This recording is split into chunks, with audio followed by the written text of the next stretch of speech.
Break के बाद स्वागत है आपका।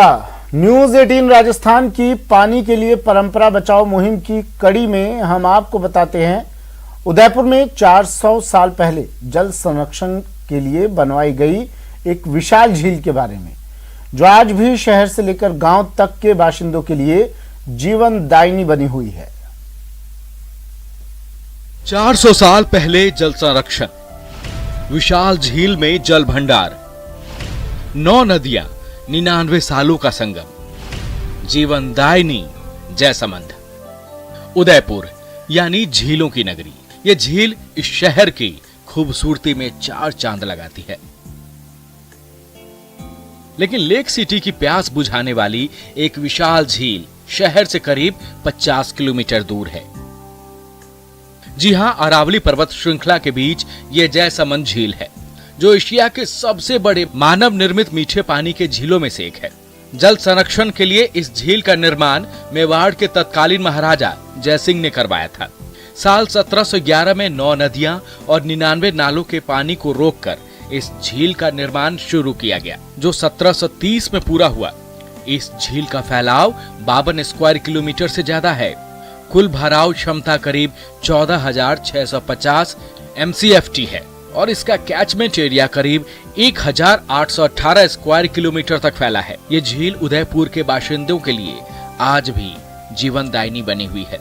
साल 1990 में पानी की कमी हुई तो पाइपलाइन के जरिए इस झील का पानी उदयपुर शहर समेत कई गांवों और कस्बों में पहुंचाया गया। जयसमंद ऐसी मानी जाती है कि एशिया की एक बहुत बड़ी मीठे पानी की झील है और ये झील जिस वक्त बनी थी उस वक्त इतनी आबादी नहीं थी, लेकिन जो इसकी भराव क्षमता है, जो इसका जलग्रहण क्षेत्र है, वो इतना बड़ा है, इतनी मात्रा में पानी आता है कि उदयपुर के आसपास के सैकड़ों गाँव की जो पेयजल की आवश्यकता है वो पूरी हो सकती है। ये 1990 के आसपास जब उदयपुर में पानी की कमी थी तो ये सोचा गया कि जयसमंद झील से उदयपुर तक पानी लाया जाए, तो वहाँ से एक पाइपलाइन बिछाई गई और लगभग 24 MLD पानी प्रतिदिन 240 लाख लीटर पानी प्रतिदिन जयसमंद झील से उदयपुर के लिए लाया जाता है। जयसमंद झील में पानी का अकूत भंडार है।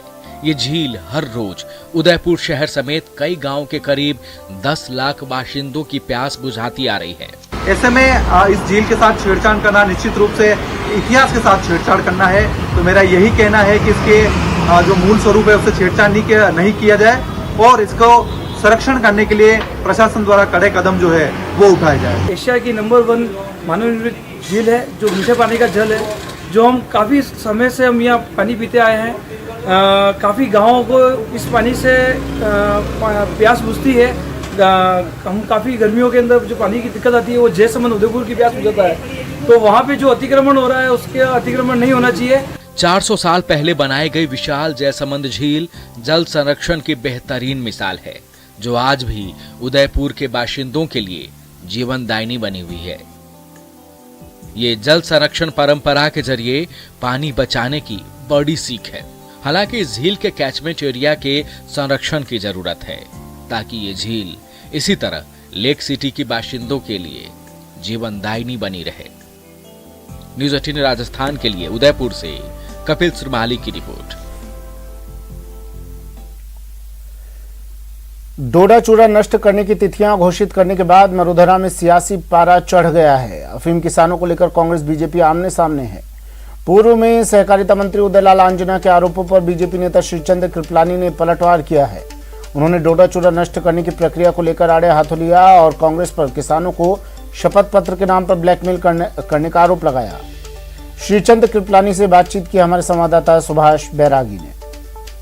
डोडा चूरा जलाए जाने की तिथियां निश्चित होने के बाद, शुरुआत होने के बाद कहीं न कहीं भाजपा और कांग्रेस आमने सामने है। हाल ही में प्रदेश के कैबिनेट मंत्री उदयलाल आंजना ने कहा था कि भाजपा ने किसान के साथ धोखा किया है, भाजपा ने किसानों को बरगलाया है और अब बरगलाने के बाद लगातार किसानों को आंदोलित करने का प्रयास कर रहे हैं। इसी पर बात करने के लिए हमारे साथ पूर्व कैबिनेट मंत्री श्रीचंद कृपलानी मौजूद हैं। आइए उनसे जानते हैं कि किस तरह की स्थितियां डोडा चूरा को लेकर बन रही है और किस प्रकार के हालात हैं और किस तरह से किसानों को असमंजस की स्थिति का सामना करना पड़ता है। देखिए, भारतीय जनता पार्टी पर जो सहकारिता मंत्री जी ने आरोप लगाया है बिल्कुल तथ्यहीन है, निराधार है।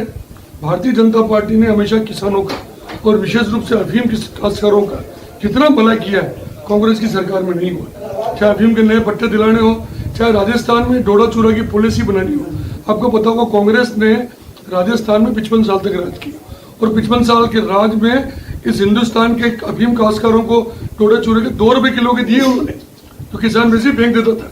और आज मैं धन्यवाद देना चाहूँगा राजस्थान की पूर्व मुख्यमंत्री वसुंधरा जी को, जिसने हमारी रिक्वेस्ट पे उस डोडा चूरे का भाव 2 रुपए से 200 रुपए तक किया, और इस वजह से किसानों को डोडा चूरे में कमी होने लगी और किसान संपन्न हुआ।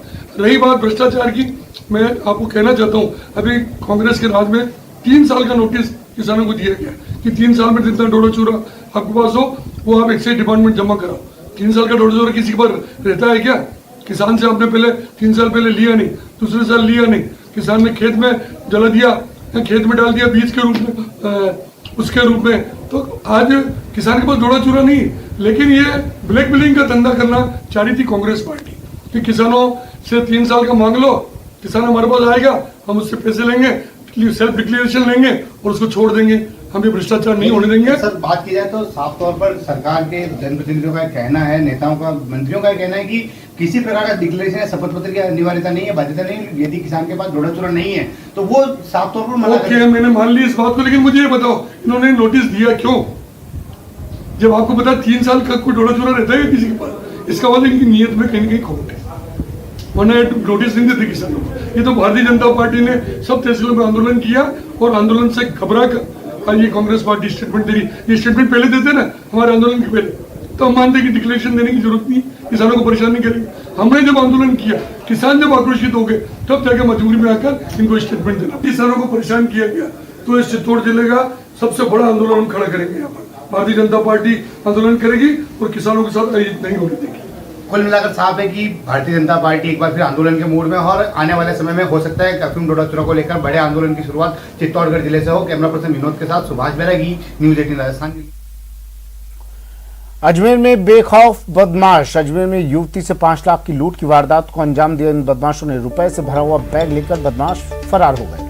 बंदूक की नोक पर इस वारदात को अंजाम दिया। बोहरा कॉलोनी के पास की घटना। अजमेर के केकड़ी में लगातार आपराधिक घटनाएं बढ़ रही हैं। पूरा शहर इससे खौफजदा नजर आ रहा है। लगातार सक्रिय चोर बदमाशों ने वारदातें अंजाम देकर पूरे शहर में खौफ का माहौल बना दिया है। मंगलवार देर शाम को भी बदमाशों ने स्टेट हाईवे के पास ही स्थित एक गली में बंदूक की नोक पर लूट की बड़ी वारदात को अंजाम दे दिया। जानकारी के अनुसार यहां जयपुर रोड पर बोहरा कॉलोनी में मंगलवार देर शाम हथियारबंद 2 बदमाशों ने बंदूक की नोक से 2 लाख रुपए से अधिक राशि का रखा हुआ एक बैग युवती से छीनकर मौके से फरार हो गए। बोहरा कॉलोनी निवासी ईशा ने बताया कि वो अपनी मां के साथ सावर रोड स्थित अपनी स्टील्स की दुकान पर गई थी। दुकान से 2 लाख रुपए अपने पर्स में रखे और आईफोन भी उस बैग में था।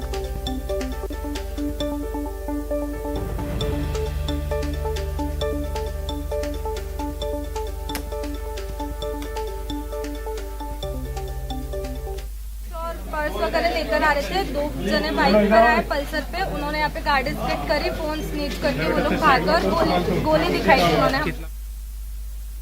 फिलहाल इतनी, दीजिए इजाजत, नमस्कार।